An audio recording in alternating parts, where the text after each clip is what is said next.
లిఖితతో కలిసి హోటల్ చూస్తున్న స్నేహ control room కోసం వెతుకుతుంది.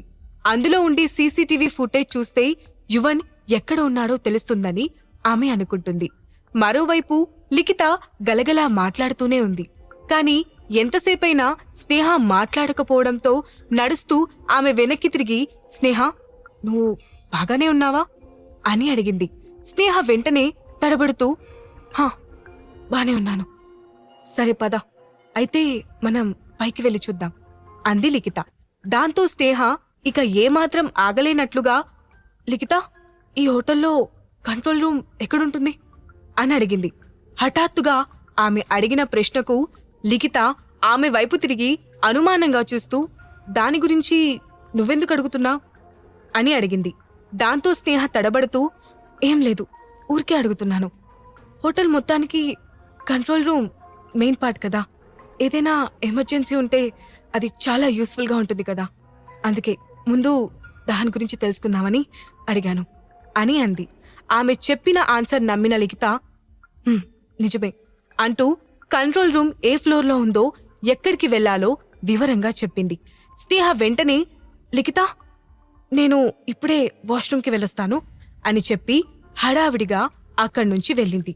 తన తల్లిదండ్రులతో కలిసి భోజనం చేయడం పూర్తి చేసిన అక్షయ్ బయటికి వెళ్లబోతుండగా అర్జెంటుగా వీడియో కాన్ఫరెన్స్ కి అటెండ్ అవ్వమని కాల్ రావడంతో అతను తన పేరెంట్స్ ని ముందుగా వెళ్ళమని చెప్పి మీటింగ్ కోసం అతను ఆ హోటల్ రూమ్ లో ఉండాలని డిసైడ్ అయ్యాడు. కాసేపటికి హోటల్ గదిలో వీడియో కాన్ఫరెన్స్ పూర్తయిన తర్వాత అక్షయ్ తన ల్యాప్టాప్ తీసి పక్కన పెడుతూ తన మెడలో ఉన్న టైను తీసి పక్కకు విసిరి ఫ్రెష్ అవ్వడానికి బాత్రూంలోకి వెళ్తాడు. సరిగ్గా అదే టైంలో వాష్రూమ్కి వెళ్తున్నా అని చెప్పి లిఖిత దగ్గర నుండి తప్పించుకుని వచ్చిన స్నేహ కంట్రోల్ రూమ్లో ఉన్న ఫ్లోర్కి వచ్చింది. లిఖిత చెప్పిన ఇన్స్ట్రక్షన్స్ ను గుర్తు చేసుకుంటూ కంట్రోల్ రూమ్ ని వెతకడం మొదలుపెట్టింది. కానీ ఆ హోటల్ చాలా పెద్దదవడంతో కాసేపట్లోనే ఆమె కన్ఫ్యూజ్ అవుతూ ఎటు వెళ్లాలో తెలియక అటూ ఇటూ చూస్తూ అక్కడే నుంచుంది. ఇంతలో ఆ ఫ్లోర్లోని ఎలివేటర్ డోర్ ఓపెన్ అయిన శబ్దం రావడంతో హడావిడిగా పక్కనే ఉన్న సెల్ఫ్ లో ఏదో వెతుకుతున్నట్లు నటిస్తూ తలను పక్కకు తిప్పుకుంది స్నేహ. అప్పుడే ఎలివేటర్లో నుండి వైభవ్, పర్ణిక ఇద్దరూ నవ్వుకుంటూ బయటికి రావడం గమనించింది స్నేహ. తల తిప్పకుండా వాళ్లను ఓరకంట చూస్తోంది. స్నేహ వెయిటర్స్ డ్రెస్ లో ఉండడంతో ఆమెను వాళ్ళని అనుమానించలేదు. వాళ్ళు తనని దాటి వెళ్లిపోగానే స్నేహ ఎలివేటర్ వైపు చూసింది. పైన రెడ్ లైట్ లో వెలుగుతున్న రెసిడెన్షియల్ సూట్స్ ఉన్న ఫ్లోర్ నెంబర్ను చూడగానే ఆమె కనుబొమ్మలు ముడుచుకున్నాయి. దాంతో ఆమె ఆలోచిస్తూ, వీళ్ళు పైనుండి కిందకి దిగొచ్చారంటే యువన్ ఈ ఫ్లోర్లోనే ఉండుంటాడా అనుకుంది. ఆమె ఆలోచన మనసులోకి రాగానే ఆమె సంతోషంతో హడావిడిగా పై ఫ్లోర్కి వెళ్ళింది. కాని యువన్ ఏ గదిలో ఉన్నాడో తెలియకపోవడంతో ఆమె అక్కడ సూట్లన్నిటినీ పరీక్షగా చూసింది. అక్కడ ఒక సూట్ ముందు ఇద్దరు బ్లాక్ డ్రెస్ వేసుకుని నిలబడి ఉన్న గార్డ్స్ కనిపించారు. దాంతో యువన్ ఖచ్చితంగా ఆ సూట్లోనే ఉంటాడని, అందుకు పర్ణిక గార్డ్స్ ను కాపలా పెట్టిందని అనుకుంది స్నేహ. కాని ఇప్పుడు ఆ రూంలోకి ఎలా వెళ్లాలో ఆమెకు అర్థం కాలేదు. ఈలోగా ఒక వెయిటర్ డైనింగ్ కార్ను నెట్టుకుంటూ అటువైపు వచ్చారు. అనుకోకుండా ఆమె దృష్టి అతని చేతిలో వేలాడుతున్న రూమ్ కార్డుపై పడింది. అది గార్డ్స్ నుంచుని ఉన్న రూమ్ కార్డని గుర్తించింది. ఆమె వెంటనే ఏదో ఆలోచన వచ్చి హడావిడిగా ఆ వెయిటర్ను అడ్డుకుని, ఇలా ఇవ్వండి, నేను తీసుకెళ్తాను అని అంది. కాని ఆ వెయిటర్ ఆమెను అనుమానంగా చూస్తూ, ఇంతకీ నువ్వెవరు? ఇంతకుముందు నిన్ను ఎప్పుడూ చూడలేదు అని అడిగాడు. దాంతో స్నేహ ఆశ్చర్యపోయినట్లుగా మొహం పెట్టి, ఏంటి, మీకు నేను తెలీదా? నేను ఈ హోటల్లోనే పనిచేస్తున్నాను, కానీ ఈ ఫ్లోర్లో డ్యూటీకి రావడం ఇదే ఫస్ట్ టైం. అందుకే మీరు నన్ను గుర్తుపట్టలేదేమో. పర్లేదు, మీరు వెళ్ళండి, ఈ సర్వీసింగ్ నేను చేస్తాను అంటూ నవ్వింది. కానీ అంటూ అతను ఏదో మాట్లాడుతూ ఉండగానే స్నేహ అతన్ని మాట్లాడనివ్వకుండా, ఏం పర్లేదు, మనందరం ఒకరికొకరు హెల్ప్ చేసుకోవాలి, ఇంకేం ఆలోచించకుండా మీరు ఇక్కడి నుంచి వెళ్ళండి అని చెబుతూనే ఇక అతనికి మాట్లాడే అవకాశం కూడా ఇవ్వకుండా డైనింగ్ కార్ను నెట్టుకుంటూ హడావిడిగా ఆ సూట్లోకి వెళ్ళింది స్నేహ. లోపల యువన్ని చూడొచ్చని ఆత్రంగా వెళ్లిన ఆమె ఆ గది మొత్తం నిశ్శబ్దంగా ఉండటం చూసి ఆశ్చర్యపోయింది. లోపల ఎవరూ లేనట్టు కనిపించింది. దాంతో ఆమె సూట్ను చుట్టూ చూస్తూ, నేను తప్పుగా ఊహించానా? యువన్ ఈ రూంలో లేడా అని అనుకుంది. ఇంతలో బాత్రూంలో నుండి వాటర్ శబ్దంతో పాటు చిన్న విజిల్ సౌండ్ కూడా రావడంతో అటువైపు చూసింది స్నేహ. ఆ విజిల్ సౌండ్ విన్న స్నేహ నిజంగానే ఆమె రాంగ్ రూమ్ కి వచ్చానని కన్ఫర్మ్ చేసుకుంది. ఈలోగా బాత్రూమ్ షవర్లో ఆగిపోయిన శబ్దం రావడంతో ఆమె వెంటనే అక్కడి నుండి దాక్కోవాలని అనుకుంటూ అటూ ఇటూ చూసి డైనింగ్ కార్లోకి దూరబోయింది. బాత్రూంలో ఉన్న అక్షయ్ హ్యాంగర్స్ కి ఉన్న టవల్ను నడుముకు చుట్టుకుని బాత్రూమ్ డోర్ తెరిచాడు. డైనింగ్ కార్లోకి దూరబోతున్న స్నేహ ఆ శబ్దానికి తడబడుతూ వెనక్కి పడిపోయి నేలపై చతికిల పడింది. దాంతో అమ్మా అని ములుగుతూ నడుం పట్టుకుంది. ఇంతలో ఒక్కసారిగా ఆమె కళ్ళ ముందు తడి స్లిప్పర్స్లో నించున్న 2 కాళ్ళు కనిపించాయి. దాంతో స్నేహ తలెత్తి పైకి చూసింది. తెల్లని రంగుతో తీర్చిదిద్దినట్లున్న అతని కండరాలపై నుండి నీటి చుక్కలు జారిపోతున్నాయి. నెమ్మదిగా ఆమె కళ్ళు అతని ముఖంపైకి చేరాయి.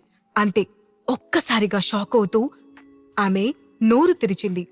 ఓరి దేవుడా, మళ్ళీ ఇతనికి కనిపించానేంటి? నన్ను ఇలా చూసి ఏమనుకుంటాడో నాకేం అర్థం కావట్లేదు అని తనలో తానే గొనుక్కుంటుంది స్నేహ. అక్షయ్ ఆమె వైపే సూటిగా చూస్తూ, నువ్వు నన్ను ఫాలో అవ్వడం ఆపవా అని అన్నాడు. స్నేహ వెంటనే పైకి లేచి, లేదు, ఇది నేను కావాలని చేయలేదు, అనుకోకుండా జరిగింది అని అంది. కాని అక్షయ్ ఆమె మాటను పట్టించుకోకుండా మెల్లగా ఆమె వైపు ఒక్కో అడుగు వేయడం మొదలుపెట్టాడు. దాంతో స్నేహ కంగారుగా ఒక్కో అడుగు వెనక్కి వేస్తూ వెళ్తుంది. చివరిగా ఆమె గోడను ఆనుకుని ఇక కదలడానికి వీల్లేకపోవడంతో బెదురుతున్న కళ్ళతో అతన్ని చూసింది. అప్పుడు అక్షయ్ తన 2 చేతులను ఆమెను చెరువు వైపు గోడకు ఆనించి ఆమె కళ్ళల్లోకి చూస్తూ, ఇదంతా అనుకోకుండా జరిగిందంటే నేను నమ్మాలా అని అడిగాడు. ఎటువంటి అచ్చదానా లేని అతని శరీరం ఆమెకు అతి దగ్గరగా ఉండటంతో స్నేహ గొంతు తడారిపోతోంది. వెంటనే ఆమె గుటకలు మింగుతూ అతని వైపు చూసి, నేను నిజమే చెప్తున్నాను, యువన్ ఆ గదిలో ఉన్నాడేమో అనుకుని నేనిక్కడికొచ్చాను అని చెప్పింది. అది వినగానే అతని ముఖం మారిపోయింది. ఆమె కావాలనే తన హెల్ప్ అడగడం కోసం ఫాలో అవుతూ వచ్చి యువన్ పేరుతో అబద్ధం చెప్తుందని అనుకున్నాడు. అతని ముఖంలో మారిన ఎక్స్ప్రెషన్ను గమనించిన స్నేహ చిన్నగా, నన్ను వెళ్ళనివ్వండి అని అంది. ఈ గదిలోకి రావడం మాత్రమే నీ ఇష్టం, బయటకు వెళ్ళడం కాదు అని మొండిగా సమాధానం చెప్పాడు అక్షయ్. నిజానికి స్నేహను అంత దగ్గరగా చూస్తూ ఉండడంతో అతనికి నచ్చింది. కాని ఇప్పుడు ఆమెతో మామూలుగా మాట్లాడితే ఆమె అక్కడి నుండి వెళ్ళిపోతుందన్న విషయం అక్షయ్కి తెలిసి ఆమెను బెదిరించైనా కాసేపు తన కళ్ళ ముందు ఉంచాలననుకున్నాడు. కాని స్నేహ అతని చేతుల మధ్య నుండి బయటికి రావడానికి ప్రయత్నిస్తూ పక్కకి జరిగింది. అక్షయ్ వెంటనే మళ్లీ తన చేతులతో ఆమెని బ్లాక్ చేశాడు. దాంతో ఆమె అతని వైపు కోపంగా చూసి, మీరేం చేస్తున్నారు మిస్టర్ అక్షయ్ అని అడిగింది. ఒక అందమైన అబ్బాయి గదిలోకి ఒక అందమైన అమ్మాయి కోరి వస్తే ఏం చేయాలో అదే చేస్తున్నాను అని నవ్వుతూ అన్నాడు అక్షయ్. ఆ మాట విన్న స్నేహ చిన్నగా నవ్వి, ఎక్స్క్యూజ్ మీ, ఇక్కడ అందమైన అబ్బాయి ఎవరున్నారో తెలుసుకోవచ్చా అని అడిగింది. దాంతో అక్షయ్ ముఖం మాడిపోయింది. వెంటనే ఆమె కళ్ళల్లోకి సీరియస్ గా చూస్తూ, ఏంటి ఎగతాళి చేస్తున్నావా అని అడిగాడు. అతని సీరియస్నెస్ ను చూసి ఏమాత్రం పట్టించుకొని స్నేహ, లేదు మిస్టర్ అక్షయ్, నేను నిజమే చెప్తున్నాను, నాకిక్కడ అందమైన అబ్బాయి ఎవరూ కనిపించడం లేదు అంటూ అతని ఛాతీపై తన చేతిని పెట్టి అతన్ని వెనక్కి నెట్టింది. మొదటిసారిగా తగిలిన ఆమె చేతి స్పర్శతో అక్షయ్లో చిన్నపాటి లావా ఉప్పొంగినట్లయింది. దాంతో అతను ఏం మాట్లాడకుండా వెనక్కి జరిగాడు. స్నేహ వెంటనే డోర్ దగ్గరికి వెళ్లి ఒక్క క్షణం వెనక్కి తిరిగి అతని వైపు చూసి, ఒకవేళ మీరు అందంగా ఉన్నారని ఎవరైనా చెప్తే వెంటనే నమ్మేయకండి, వాళ్ళు మీకు భయపడి అబద్ధం చెప్తున్నారని అర్థం చేసుకోండి అని వెక్కిరింతగా అంది. ఆ మాట వినగానే అక్షయ్ కోపంగా, ఏయ్ నిన్నో అంటూ ఆమె దగ్గరకు వెళ్ళబోయాడు. అది గమనించిన స్నేహ టక్కున డోర్ తీసి బయటకు పారిపోయింది. అక్షయ్ వెంటనే డోర్ తీయబోతూ తన వంటిపై డ్రెస్ లేదని గుర్తు చేసుకుని అక్కడే ఆగిపోయాడు. డోర్ తీసి బయటకు పరిగెత్తిన స్నేహ అక్కడి నుంచి వచ్చి గబగబా మెట్లపై నుండి కిందకు దిగుతూ హఠాత్తుగా లిఖితను ఢీకొట్టింది. లిఖిత ఆమెను విచిత్రంగా చూస్తూ, స్నేహ, వాష్రూమ్ వెళ్ళి రావడానికి ఇంత టైం పట్టిందా అని అడిగింది. దాంతో స్నేహ తడబడి, అదే ఈ హోటల్ చాలా పెద్దగా ఉంది కదా, ఎటు వెళ్ళినా ఒకేలా ఉంది, అందుకే నేను కన్ఫ్యూజ్ అయ్యాను. ఇందాకటి నుండి నీకోసమే వెతుకుతున్నాను, నువ్వెక్కడున్నావు అని అంది. ఆ మాటకు లిఖిత ఆమెను అనుమానంగా చూసి, సరే కానీ నిన్ను చూస్తుంటే పరిగెత్తుకున్నట్లు వస్తున్నట్టున్నా, ఇది ప్రెసిడెన్షియల్ షూట్స్ ఉన్న ఫ్లోర్ అని గుర్తుపెట్టుకో, ఇక్కడ చిన్న శబ్దం కూడా రాకూడదు, గెస్ట్లకి డిస్టర్బ్ అవుతుంది, ఓకే అని అంది. అది విన్న స్నేహ సరే అంటూ వినయంగా తలూపి ఆమె వెనుక కిందకి వెళ్తూ వెనక్కి తిరిగి ఫ్లోర్ వైపు చూసి, యువన్ ఇక్కడే ఉన్నాడనేది మాత్రం నిజం, రేపు మళ్ళీ వచ్చి యువన్ ఉన్న రూమ్ కనిపెట్టాలి అని అనుకుంది. గదిలో ఉన్న అక్షయ్ డ్రెస్ చేసుకుని రెడీ అవుతూ అక్కడి నుండి వెళ్లిన స్నేహ గురించి ఆలోచిస్తున్నాడు. ఇంతలో హఠాత్తుగా ఆమె వెయిట్రెస్ డ్రెస్ లో ఉందన్న విషయం గుర్తొచ్చింది. దాంతో అతను డోర్ తీసి బయట ఉన్న గార్డ్స్తో, ఇంతకుముందు ఈ రూమ్లోకి వచ్చిన వెయిట్రెస్ డ్రెస్ ఎవరో డీటెయిల్స్ కనుక్కోండి అని చెప్పాడు. ఓకే సార్ అంటూ అక్కడి నుండి వెళ్లిన గార్డ్ 5 నిమిషాల్లో తిరిగి వచ్చి, సార్, ఆమె ఇక్కడ కొత్తగా రిక్రూట్ అయిన స్టాఫ్ అని చెప్పారు. అది విన్న అక్షయ్ ఆలోచిస్తూ, స్టాఫ్గా రిక్రూట్ అయిందా, అసలు ఇక్కడ తనేం చేస్తుంది అని అనుకున్నాడు. ఇంతలో అతని ఆలోచనలు బ్రేక్ చేసే పక్కన ఉన్న సూట్లో నుండి ఏదో పెద్ద శబ్దంతో కింద పడిన సౌండ్ వినిపించింది. ప్రెసిడెన్షియల్ సూట్లో అంత పెద్ద సౌండ్ ఎందుకొస్తోంది అని అనుమానంగా ముఖం చిట్లిస్తూ వెళ్ళి ఆ శబ్దం వచ్చిన రూంలో ఏం జరుగుతుందో చూడండి అని గార్డ్స్తో చెప్పాడు. దాంతో బాడీగార్డ్ వెళ్లి సూట్ డోర్ బెల్ కొట్టాడు. అప్పుడు అందులో నుండి ఒక వ్యక్తి బయటకు వచ్చి గార్డ్ను చూసి, ఏంటి విషయం అని అడిగాడు. సరిగ్గా మళ్ళీ అప్పుడే గదిలో ఏదో పడిన శబ్దం వచ్చింది. దాంతో గార్డ్ సీరియస్ అవుతూ, లోపల ఏం జరుగుతుంది, ఇంత పెద్ద సౌండ్స్ వస్తే అందరికీ డిస్టర్బ్ అవుతుంది కదా, అది మీకు తెలీదా అని అడిగాడు.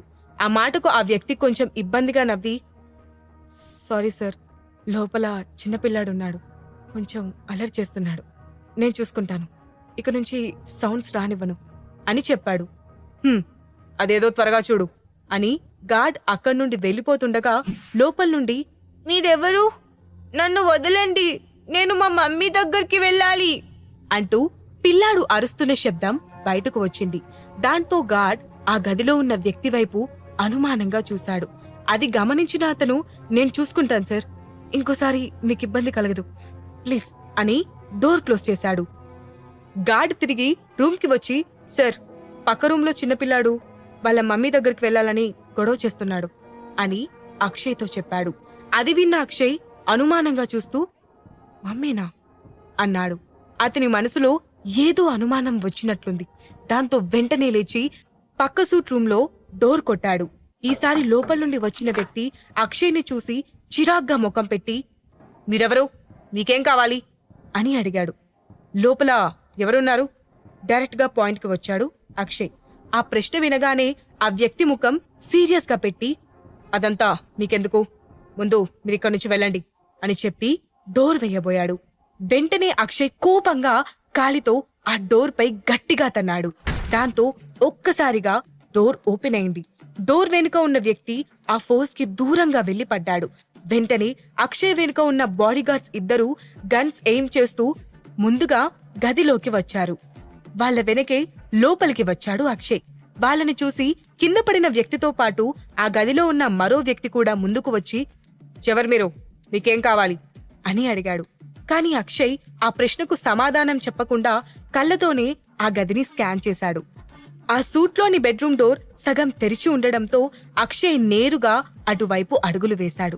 అది చూసి ఆ ఇద్దరూ అక్షయ్ను అడ్డుకోబోయారు. వెంటనే బాడీగార్డ్స్ వాళ్ళిద్దరి మధ్య వచ్చి గన్స్ చూపించడంతో వాళ్ళు భయంతో ఎక్కడి వాళ్ళు అక్కడే ఆగిపోయారు. నెమ్మదిగా వెళ్లి బెడ్రూమ్ డోర్ తీసిన అక్షయ్ అక్కడి కనిపించిన దృశ్యం చూసి ఆశ్చర్యపోయాడు. గదిలో అక్షయ్కు ఏం కనిపించింది? స్నేహ తన కొడుకును కనిపెట్టగలుగుతుందా? రెండు భిన్న ధృవాల ఈ కథ ఎలాంటి మలుపులు తిరగబోతోంది? ఈ ప్రశ్నలకు సమాధానాలు తెలుసుకోవాలంటే నెక్స్ట్ ఎపిసోడ్ వినాల్సిందే. క్రింద ఇచ్చిన లింక్ ని క్లిక్ చేసి పాకెట్ ఎఫ్ఎం యాప్ ని ఇన్స్టాల్ చేసుకోండి. Stay tune to pocket FM.